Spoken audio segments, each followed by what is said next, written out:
Hello everyone, welcome back to another Roan Reacts. We are here today to watch a very interesting video that was on my feeds, and it's called Warpath, and it's basically a trailer to a game, I guess you could say, live action cinematic trailer. So that's what the title is. So we're going to be giving this a watch and seeing what this is all about. I do enjoy watching some World War II history stuff, even if it's just for a game.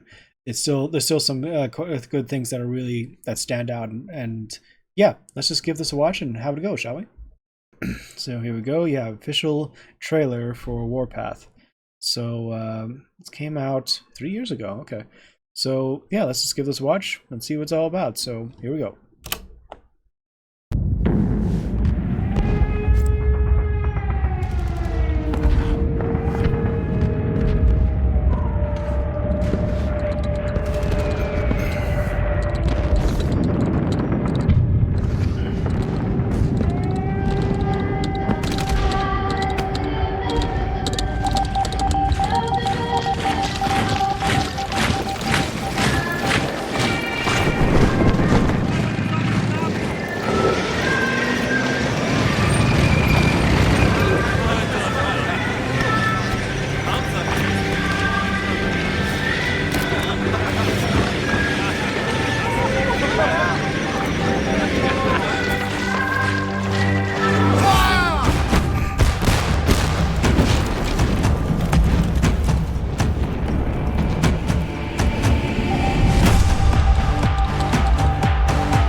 Okay.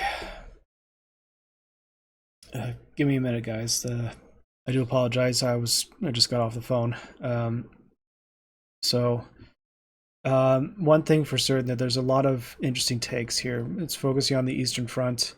I love the transitions of the that the able to do throughout this, and then you can see that the younger youth Germans going into battle, not realizing the horrors of war, basically, and a lot of things are going to be coming about.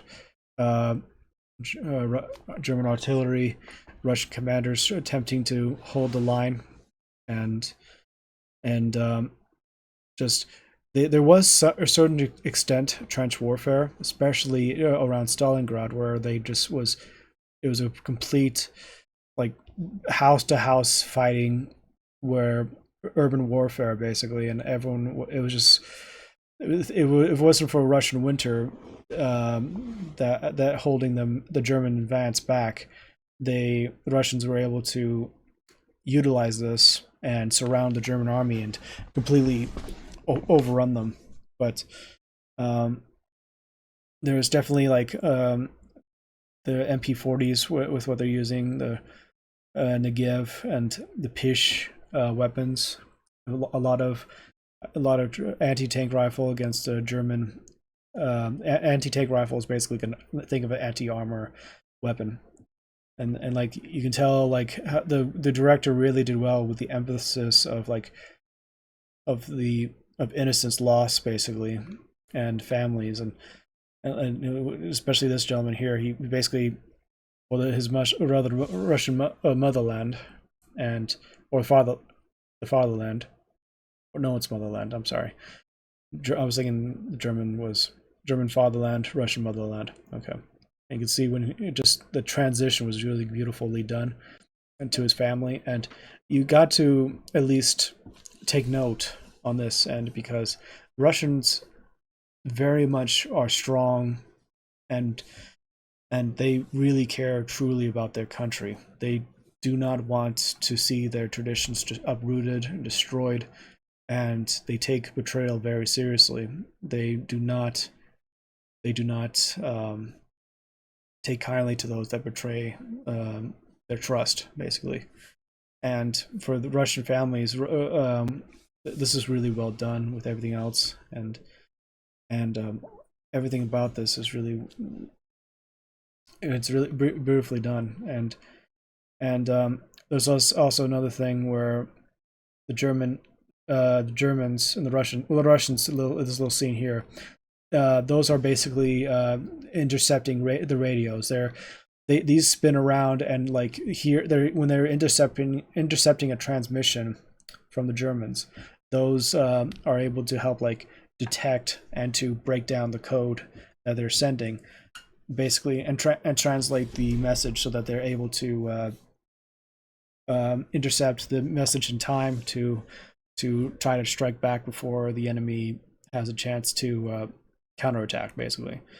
And the transition here from him cutting himself and then to the blood splatter, that was really well done. I will say that there's one thing that's slightly inaccurate, is that the number of MP40s that they're carrying compared to their rifle squads. Usually for troops, it's usually for 5 men, it's 4 men with rifles and one with one carrying the MP40.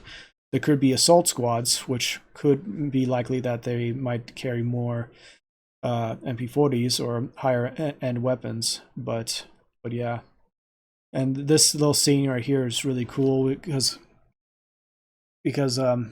Russians, they, when their backs are against the wall, they do nothing but charge. They go against the enemy, guns blazing, or die in the attempt, because they will not. It's basically another psychological thing where they just do not want. They want to show the enemy that they're not afraid, and they're willing to send their soldiers to charge and to